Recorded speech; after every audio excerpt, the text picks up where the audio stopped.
ಭೈರಪ್ಪ ಅಂತ sir. Side ವಿಷಯದಲ್ಲಿ ಈ ಖಾತೆ ಆಗಿದೆ, ನನಗೆ ಈ ಖಾತೆ ಆಗಿದೆ ಸರ್. ಬೇರೆಯವರು ಅವರು ಗೌಡರು ಬಂದು ಕಸ ಹಾಕಿದ್ರು ತಕೊಂಡು ಹೋಗ್ತಾರೆ, ಗಲಾಟೆ ಮಾಡ್ತಾರೆ.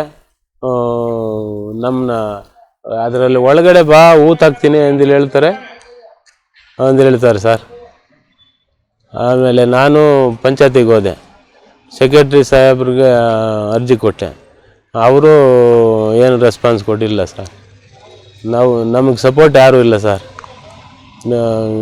ಊರವ್ರು ಯಾರು ಅವ್ರು ಕೇಳಕ್ಕೆ ಹೋದರೆ ಭಯ ಬೀಳ್ತಾರೆ. ಅವ್ರ ಮೇಲೆ ಯಾರೂ ಹೋಗ್ತಾ ಇಲ್ಲ.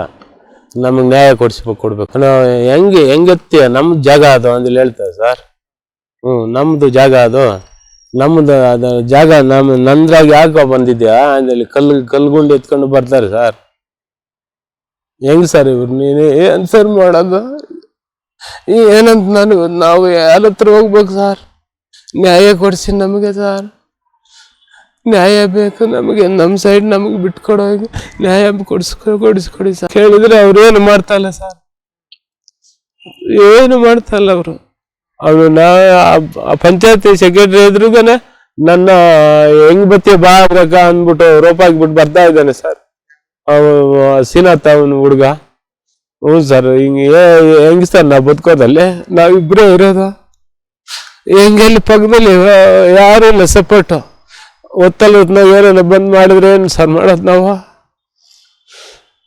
ಹಿಂಗೆ ನ್ಯಾಯ ನಮಗೆ ಕೊಡ್ಬೇಕು ಸರ್. ಪ್ರಕಾಶ್ ಅಣ್ಣ ಹತ್ರ ಬಂದೆ, ನಾನು ನ್ಯಾಯ ಕೊಡ್ತೀನಿ ಬಾಪ ಅಂತೇಳಿ ಕರ್ಕೊಂಡ್ಬಂದು ಜಿಲ್ಲಾ ಪಂಚಾಯತಿಯಲ್ಲಿ ನಮಗೆ ನ್ಯಾಯ ಕೊಡ್ತೀನಿ ಅಂತೇಳಿ ಕರ್ಕೊಂಡ್ಬಂದಿದ್ದಾರೆ ಸರ್. ಅವ್ರ ಪರವಾಗಿ ನಾವು ಬಂದಿದ್ದೀನಿ. ನ್ಯಾಯ ಸಿಕ್ಕುತ್ತಾ ಅವ್ರಿಗೆ ಗೊತ್ತು ಸರ್. ನ್ಯಾಯ ಕೊಡಿಸ್ಬೇಕು ಸರ್ ನಮಗೆ. ಇನ್ನೇನು ಸರ್ ಇದೇನೇ ಇಲ್ಲ, ನಮ್ಗೆ ಯಾರು ಸಪೋರ್ಟ್ ಇಲ್ಲ. ನ್ಯಾಯ ನಮ್ಗೆ ಬೇಕು ಸರ್. ಕಲ್ಗುಂಡು ಎತ್ಕೊಂಡು ಬರ್ತಾರೆ ಸರ್ ಮೇಲೆ ಹಾಕೋಕೆ. ಹೆಂಗೆ ನಾವು ಅಲ್ಲಿ ಜೀವನ ಮಾಡೋದು?